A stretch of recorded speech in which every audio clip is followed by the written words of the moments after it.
Dans cette jolie boîte sécurisée se trouve le sabre laser de Rey, mais également plusieurs accessoires utiles à tout Jedi en devenir. Des clés Allen, une clé USB permettant de mettre à jour votre sabre, un chargeur de batterie, ainsi que ce petit objet nommé Blade Plug dont je ne connaissais pas l'utilité, mais sa présence ici n'est pas anodine, et je vous montrerai plus tard à quoi ce petit objet peut bien servir.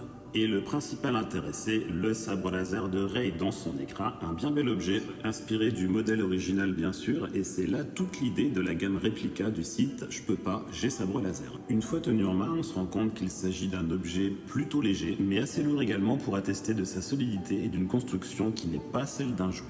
Ici, avec la clé Allen, je vous montre les cavités qui ont été construites afin d'y placer les petites vis qui sertiront et stabiliseront votre lame lors de son utilisation. Alors évidemment, comme pour tout, ne soyez pas brut, ne serrez pas trop fort, on risque d'endommager la lame. En bref, de la douceur, pas de bourrinage, mais un serrage correct afin d'assurer un maintien optimal de votre lame.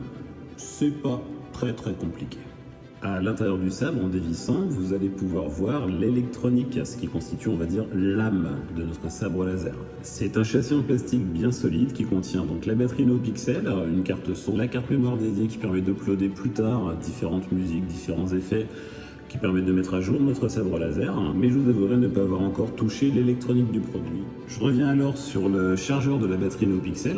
C'est d'une simplicité infantile. Vous placez la batterie dans le chargeur, elle est munie d'une sortie USB que vous branchez sur un adaptateur secteur et elle a un indicateur de charge là pour l'instant qui tourne au rouge, attestant du déchargement de la batterie.